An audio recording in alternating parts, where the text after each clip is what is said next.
कर्ण पिशाचनी, इस साधना के एक्सपीरियंस को जानने का मौका मिला। ये एक्सपीरियंस एक एस्ट्रोलॉजर का था जिसने इस साधना को सही तरीके से पूरा किया। कहते हैं इस काली विद्या का इतिहास काफी पुराना है। हमारे डायमेंशन में भटकने वाली नेगेटिव और पॉजिटिव एनर्जी फ्री होती है। आज हर कोई काली तांत्रिक विद्या कर्ण पिशाचनी की कहानी को अपने तरीके से बढ़ा चढ़ा कर बताता है, लेकिन सच में इस साधना को कोई भी दोनों तरह से कर सकता है। दरअसल साधक अपनी मर्जी से इसको चुन सकते हैं, लेकिन बुद्धि से इसको चुने, क्योंकि ये साधना बाद में साधक को पछताने का मौका नहीं देती। बस सिद्ध गुरु ही इस सिद्धि को अपना सकते हैं। ये बहुत तरह से लोगों की मदद करता है। ज्यादातर कर्ज से डूबे लोग अक्सर इसकी साधना करते हैं, क्योंकि ये साधक के कान में त्रिकाल की घटनाओं के बारे में जानकारी देती है। यानी कर्ण पिशाचनी आपको किसी के भी फ्यूचर, पास्ट और प्रेजेंट की जानकारी देती है। देखिए, कर्ण पिशाचनी साधना सिद्धि के बाद जो भी इसका साधक होता है उसे कभी भी धन की कमी नहीं, क्योंकि पिशाचनी उसकी इस सबसे बड़ी कमी को पूरी तरह से दूर कर देती है। लेकिन इस साधना की कीमत साधक की एनर्जी होती है। साधक की एनर्जी पर यह शक्ति अपना गुजर बसर करती है, जिससे वो और ज्यादा शक्तिशाली, ताकतवर बनती है। इसलिए वो हमेशा साधक को एक तरह के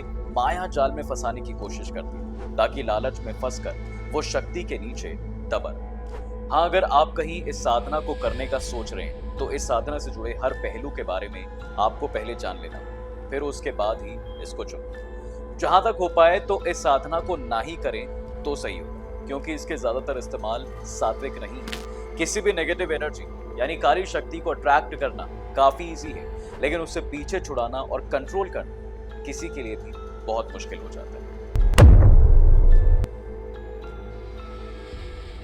अब आप में से कई लोगों ने कर्ण पिशाचनी साधना के बारे में सुना होगा। ये उन साधनाओं में से एक है जो साधक को काली शक्ति यानी नेगेटिव एनर्जी की जानकारी देती है। ज्यादातर तांत्रिक इसमें मंत्र से सिद्धि हासिल करते हैं, और इसके साथ ही ज्योतिष यानी एस्ट्रोलॉजर भी इसी के जरिए कई बार पास्ट की जानकारी देते हैं। वहीं कुछ तांत्रिक लोगों का मानना है कि कर्ण पिशाचनी साधना के जरिए से वो अपने आसपास की नेगेटिव शक्तियों को काबू करते हैं और उनके जरिए काम लेते हैं। सभी कहते हैं कि हमारे आसपास दोनों तरह की शक्ति है और किसी भी पॉजिटिव एनर्जी को कंट्रोल करना इजी नहीं होता। इसलिए हमारा मन नेगेटिव एनर्जी की ओर बढ़ता है। किसी भी काली एनर्जी को काबू करना और उससे काम लेना बस वही साधक कर सकता है जिसे पता है कि हाउ टू कंप्लीट द साधना के बारे में, यानी इसकी कंप्लीट गाइड का पता होता है। बिना पूरी इंफॉर्मेशन के साधक का किसी भी साधना को करना मुमकिन ही नहीं। इसलिए पूरी जानकारी लेने के बाद ही इस साधना को शुरू। और कर्ण पिशाचनी साधना के बारे में आप सबने पहले से जान रखा होगा कि जिस नेगेटिव एनर्जी को इस साधना के जरिए काबू किया जाता है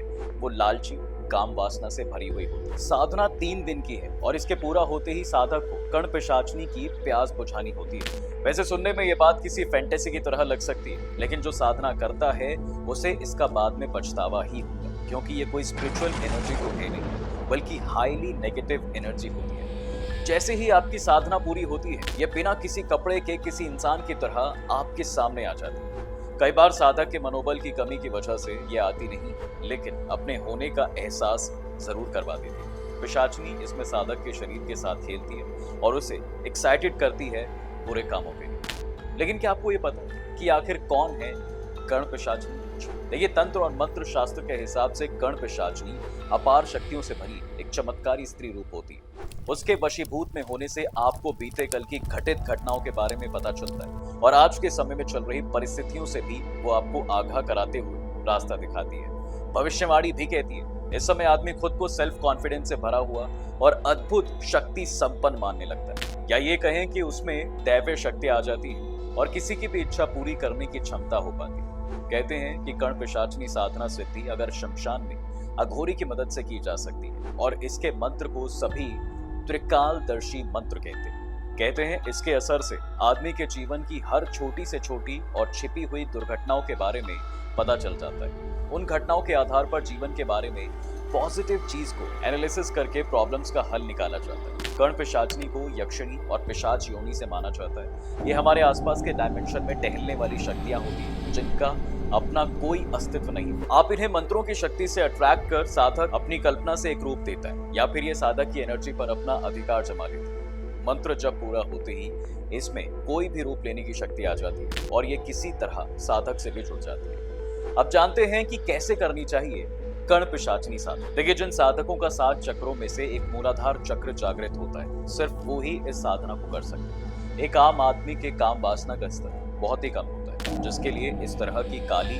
या ये कहें कि बुरी एनर्जी की जरूरत को पूरा करना मुमकिन नहीं। ये शक्ति आपकी एनर्जी को चूसती रहती है, जिसकी वजह से आप पहले शारीरिक और फिर दिमागी तौर पर कमजोर होते जाते हैं। आप जितना इस शक्ति का इस्तेमाल करते हैं, उतनी ही ज्यादा ये आपको अंदर से कमजोर करती है। इजी वर्ड में कहें तो एक तरह से आप इसे कर्ण पिशाचनी की फीस मान सकते हैं। यानी आप जितना काम लेंगे, उतना ही आपको उसे अपनी एनर्जी देनी है। इसमें ज्यादातर देखा गया है कि लोग धीरे धीरे अपनी बुद्धि को खोते चले जाते हैं और लालच में फंसकर सब कुछ गंवा देते हैं, और तो और आखिर में खुद को मिटा भी देते हैं। अगर आप कर्ण पिशाचनी साधना करना चाहते हैं तो 2 चीजों का कंट्रोल बेहद जरूरी है। इसलिए आपको मूलाधार चक्र जागृत कर लें, ताकि काम भावना आपको परेशान ना कर सके, और तो और आपका दिमाग स्वास्थ्य हो और आप लालच को इंपॉर्टेंस ना देते हुए दिमाग से शक्ति का इस्तेमाल करें। कर्ण पिशाचनी साधना के जरिए हमें बस पास्ट की जानकारी मिलती है, या फिर ये हमें प्रेजेंट और फ्यूचर की जानकारी भी देती है। इसे लेकर काफी मतभेद भी फैला हुआ है। शायद साधना के तरीके और एनर्जी के बदलाव के साथ हमें इसमें चेंजेस देखने को मिलते हैं, जैसे कि कर्ण पिशाचनी की सात्विक साधना, जिसमें साधक को ज्यादा जानकारी मिलती है। इसकी वजह उस एनर्जी का ज्यादा ताकतवर होना होता है। कर्ण पिशाचनी साधना व्यक्तिगत, पारिवारिक या सामाजिक परेशानियों से मुक्ति के लिए वशीकरण या सम्मोहन से संबंधित वैदिक तंत्र, मंत्र, रिवाज साधनाओं के इस्तेमाल की तुलना में कर्ण पिशाचनी साधना का इस्तेमाल बहुत ही अलग और खास असर देने वाला होता है। तांत्रिक विद्वान की शरण में घोर साधना और मंत्र जाप के जरिए से इससे ना दिखने वाली शक्ति का ही वशीकरण कर लिया जाता है। उसके वशीभूत होते ही वो सीधा आपके कान में आकर घटनाओं और परेशानियों का हल बताती है, जिससे किसी की भी मुश्किलों से छुटकारा मिल सकता है। यही नहीं, पिशाचनी की कृपा से उस समय मुंह मांगा वरदान भी पूरा हो जाता है, क्योंकि वो पूछे गए किसी भी सवाल का जवाब आपके कान में बताती है। और हाँ, अगर आप इसे करने जा रहे हैं तो पहले आपको कर्ण पिशाचनी साधना और इतिहास के बारे में जरूरी जानकारी का होना बहुत जरूरी है। ऐसा इसलिए ताकि अभ्यास के समय आपको इसमें किसी तरह के साइड इफेक्ट से ना गुजरना पड़े। कुछ जरूरी बातें, जैसे कि 3 दिन की इस साधना में आपको खुद का यूरिन पीना होता है और अपना ही मल खाना होता है, साथ ही उसको अपने शरीर पर लपेटना भी होगा। ऐसा सिर्फ तामसिक तरीके से की जाने वाली साधना में ही किया जाता है। साधना के पूरे होते ही ये शक्ति साधक के सामने बिना किसी कपड़े के आ जाती है। वो आपको हर तरह से टच करने की कोशिश करती है, लेकिन आपको उसके वश में नहीं आना है। आपको इस समय पूरी तरह अपने ऊपर काबू रखना हो, और अगर आपने कुछ किया भी उसके साथ तो आपकी साधना भंग हो जाती है। कर्ण पिशाचनी साधना के बाद पिशाचनी आपके पार्टनर बनकर रहती है। ऐसे में आप ना तो शादी कर सकते हैं और ना ही किसी और के साथ शारीरिक संबंध बना सकते हैं। अगर ऐसा कुछ करते हैं तो कर्ण पिशाचनी उसे मार देगी। पूरी जिंदगी आपको इस शक्ति के अंदर ही रहना पड़ता है और उसकी सारी बातें माननी पड़ती है। बता दें कि साधना 3 दिन की है, लेकिन आपको 2 दिन पहले और 2 दिन बाद तक इसको फॉलो करना चाहिए, ताकि सही तरीके से आपको अपनी मनचाही चीज मिल सके। वहीं अगर आप कर्ण पिशाचनी साधना के बाद परेशान हो, खुद की लाइफ को खत्म करने का सोचते हैं, तो आप भी पिशाच योनि में फंस कर रह जाते हैं, जिससे आपका समय रुक जाता है। हमारी मानिए तो इस साधना को तब ना करें जब तक आपके पास कोई दूसरा ऑप्शन ना हो, क्योंकि अगर आपने इसे सिर्फ लालच के लिए ऐसा किया तो ये आपकी लाइफ में प्रॉब्लम्स की बौछार ला देगी। इसी के साथ हम आपको काले जादू के बारे में भी बता देते हैं। दरअसल पूरी दुनिया में 2 तरह के जादू होते हैं। एक होता है वो जादू जिसके जरिए से आदमी किसी जरूरतमंद की मदद करता है और समाज का उद्धार करता है। इस टाइप के जादू को सफेद जादू कहा जाता है। दूसरा होता है वो जादू जिसके जरिए से आदमी अपने स्वार्थों की पूर्ति करता है और इसके लिए वो दूसरों पर अत्याचार